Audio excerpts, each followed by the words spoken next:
Olá, sejam bem-vindos a mais um vídeo do Gabinete. Aqui quem fala é o Hugo e vamos dar continuidade ao livro O Riso de Henri Bergson. Paramos aqui na página 40, na parte 2. Página 40 como se eu tivesse lido pra caramba, né? Pulei toda aquela parte inicial da apresentação e começamos direto pelo texto.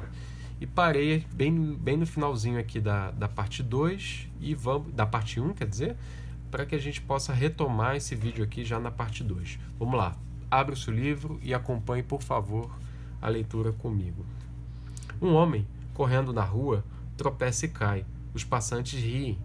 Não riríamos dele, acredito, se supuséssemos que ele teve a súbita fantasia de se sentar no chão. Rimos porque ele se sentou involuntariamente. Não é, portanto, sua brusca mudança de atitude que faz rir. É o que há de involuntário na mudança, é sua falta de jeito.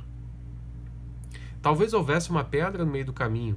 Teria sido preciso mudar o passo ou desviar do obstáculo, mas por falta de agilidade, por distração ou obstinação do corpo, por efeito de uma rigidez ou velocidade adquirida, os músculos continuaram a desenvolver o mesmo movimento quando as circunstâncias pediam outra coisa.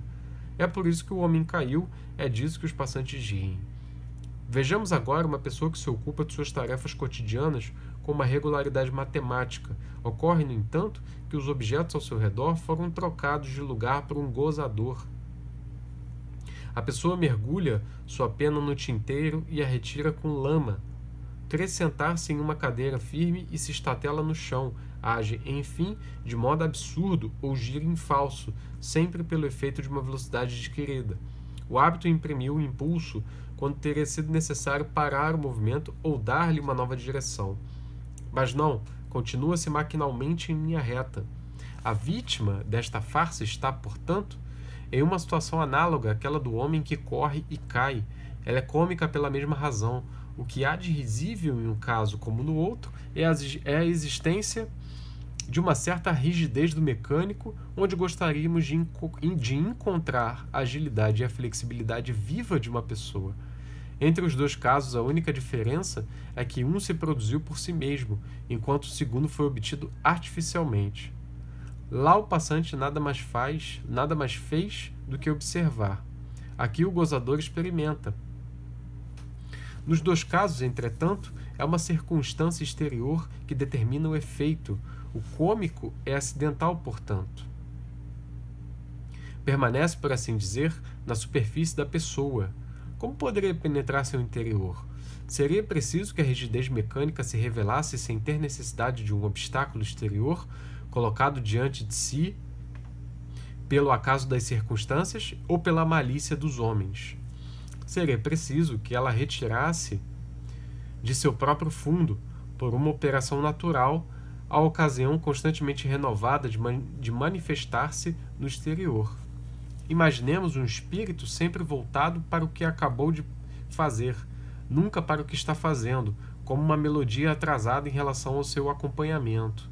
Imaginemos certa falta de elasticidade natural dos sentidos e da inteligência que faça com que continuemos a ver o que não existe mais, ouvir o que não mais ressoa, dizer o que não mais convém, enfim, que nos adaptemos a uma situação passada e imaginária como deveríamos nos moldar à realidade presente. Neste caso, o cômico se instalará na própria pessoa. Será a pessoa quem lhe fornecerá tudo, matéria e forma, causa e ocasião.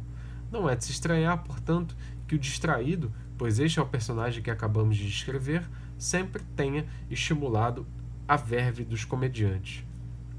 Quando La Bruyère encontrou este caráter em seu caminho, compreendeu, ao analisá-lo, que tinha nas mãos uma receita para a construção de uma infinidade de efeitos cômicos e abusou dela. Faz de Menauque, não é Menauque, né? Imagino que seja Menauque, a mais longa e a mais detalhada das descrições. Volta a ela, repisa, força a mão. A facilidade do tema lhe seduz. De fato, ainda que a distração não seja a fonte mesma do cômico, trata-se certamente de uma corrente de fatos e de ideias que vem diretamente de sua fonte. Encontramo-nos em uma das grandes vertentes naturais do riso. Tô lembrando aqui agora do teatro e das comédias mais antigas, em que a plateia se morria de rir, se cagava de rir quando uma pessoa tropeçava e caía. Eu acho que tem aqui também uma própria expressão do cômico de época também, que é justamente daquele sujeito distraído, aquele sujeito bobão, que em vez de sentar na cadeira cai, tropeça numa pedra. Exatamente esse tipo de situação aqui que ele está descrevendo como cômica. Mas o efeito da distração ainda pode ser reforçado. Há uma lei geral, da qual acabamos de descobrir uma primeira aplicação, que formularemos do seguinte modo: quando um determinado efeito cômico deriva de uma determinada causa, o efeito nos parecerá tanto mais cômico quanto mais natural nos parecer sua causa. Rimos, é verdade, da distração que se apresenta a nós como um simples fato, mas ainda mais risível será a distração que tivermos visto nascer e crescer sob nossos olhos, cuja origem conhecermos e cuja história pudermos reconstituir. Suponhamos, portanto, para tomar um exemplo bem preciso, que uma personagem tenha feito dos romances de amor ou de cavalaria sua leitura habitual. Atraída, fascinada por seus heróis, ela vai, pouco a pouco, deixando fluir na direção deles seu pensamento e sua vontade, até que passa a circular entre nós como um sonâmbulo. Suas ações são distrações, com a única diferença que todas as suas distrações se ligam a uma causa conhecida e positiva. Não são ausências puras e simples. Elas se explicam pela presença da personagem e um ambiente bem definido, ainda que imaginário. Sem dúvida, uma queda é sempre uma queda, mas uma coisa é cair em um poço porque se olhava para qualquer outro lugar, outra coisa é cair nele porque se contemplavam as estrelas. E eram justamente estrelas que Dom Quixote contemplava, quanto à profundidade cômica, romanesca e de espírito sonhador. E, no entanto, se nos voltarmos para a ideia da distração que deve servir de intermediária, veremos este cômico profundo se unir ao cômico mais superficial. Na verdade, esses espíritos sonhadores, esses exaltados, esses loucos, tão estranhamente racionais, nos fazem rir tocando as mesmas cordas, acionando em nós o mesmo mecanismo interior que a vítima de uma simples farsa ou que o passante que escorrega na rua. Também eles, que correm atrás do ideal e tropeçam nas realidades, sonhadores cândidos que a vida maliciosamente espreita, são corredores que caem e ingênuos que enganamos. No entanto, esses grandes distraídos são superiores aos outros pelo fato de sua distração ser sistêmica, organizada em torno de uma ideia central, uma vez que também suas desventuras são ligadas pela lógica inexorável que a realidade aplica para corrigir o sonho, e também por provocarem em torno de si, por efeitos que sempre podem se adicionar uns aos outros, um riso indefinidamente crescente. Avancemos ainda um passo. Certos vícios não poderiam ser para o caráter o que a rigidez da ideia fixa é para o espírito? Defeito natural ou contratura da vontade, o vício quase sempre se assemelha a uma deformidade da alma. Sem dúvida há vícios nos quais a alma se instala profundamente. Contudo o que ela traz em si de poder fecundante e que ela arrasta, vivificados em um redemoinho de transfigurações. Estes são os vícios trágicos. Ao contrário, o vício que nos torna cômicos é aquele que chega até nós de fora, como uma moldura pronta na qual nos inserimos. Ele nos impõe sua rigidez, em vez de emprestar nossa flexibilidade. Nós não o complicamos, é ele quem nos simplifica.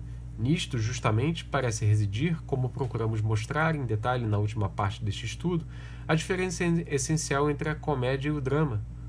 Um drama, mesmo quando nos pinta paixões ou vícios facilmente identificáveis, os incorpora tão bem ao personagem que seus nomes são esquecidos, seus caracteres gerais se apagam, e não mais pensamos neles, mas na pessoa que os absorve. É por isso que o título de um drama tem de ser um nome próprio. Pelo contrário, inúmeras comédias têm nomes comuns. o avarento, o jogador, etc. Se lhe disser para pensar em uma peça que pudesse se chamar o ciumento, por exemplo, você pensará em Scanarello. É assim que se pronuncia. Eu sempre fico me detendo nessas pronúncias, é terrível. Você pensará em Sanarello, Scanarello, Sganarello. Qual é exatamente essa pronúncia aqui? Eu estou pronunciando com C, não sei porquê, não me pergunte por que eu estou falando Ska quando está escrito Sga, mas vamos lá. Se lhe disser para pensar em uma peça que pudesse se chamar o ciumento, por exemplo, você pensará em Sganarello, Sanarello, ou enfim, ou em comédia.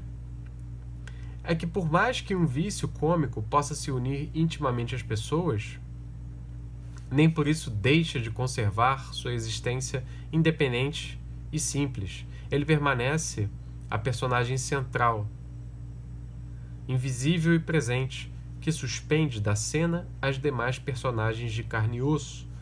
Por vezes, diverte-se dando-lhes o seu peso e fazendo-as rolar com ele ladeira abaixo, mas na maior parte das vezes utiliza-se delas como um instrumento ou as manuseia como fantoches. Olhe um pouco mais de perto. Você verá que a arte do poeta cômico é a de nos fazer conhecer tão bem esse vício, de nos introduzir a nós, espectadores, tão fundo em sua intimidade que acabamos por obter alguns dos fios das marionetes que ele manipula. Seremos nós, então, que as manipularemos. Parte de nosso prazer vem disso.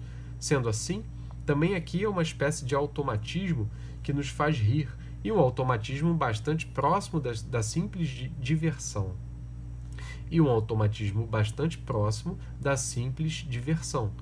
Para se convencer disso, basta observar que, em geral, uma personagem é cômica na medida mesma em que não se reconhece enquanto tal. O cômico é inconsciente, como se ele usasse o anel de Giges. Ao contrário, ele se torna invisível a si mesmo, tornando-se visível para todos. Uma personagem de tragédia não mudará em nada sua conduta por saber como a julgamos. Será capaz de preservar nela, mesmo com a plena consciência daquilo que ela é, mesmo com o sentimento bastante claro do horror que nos inspira.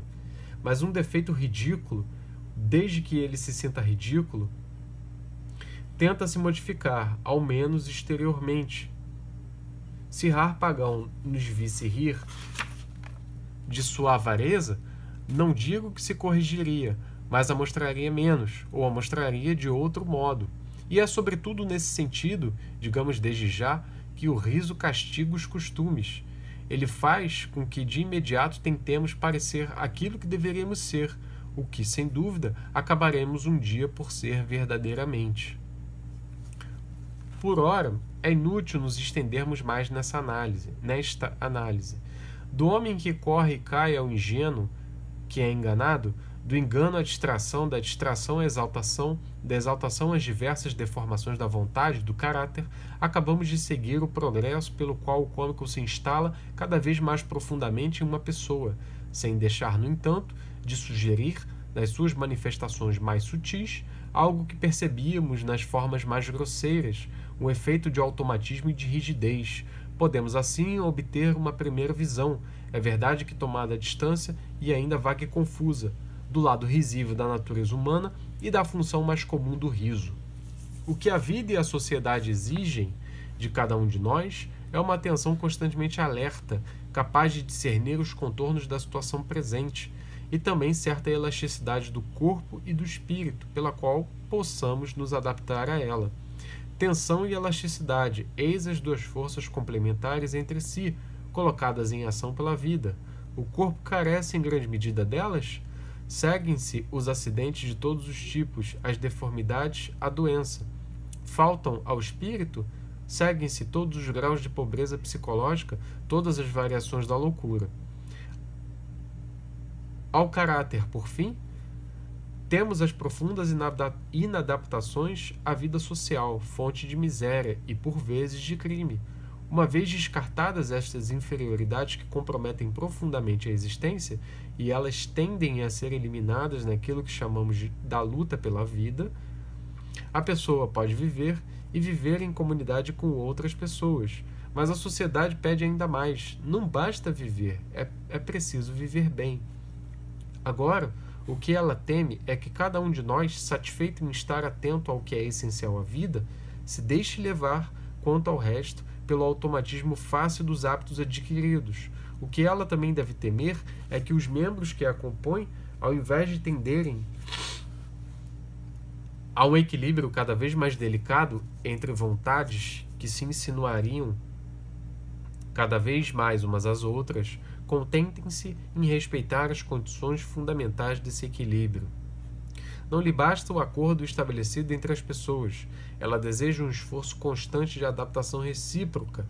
Toda rigidez de caráter, de espírito e mesmo do corpo será, portanto, suspeita para a sociedade, uma vez que pode ser o sinal de uma atividade que adormece e também de uma atividade que se isola, que tende a se afastar do centro comum ao redor do qual a sociedade gravita, de uma excentricidade, enfim.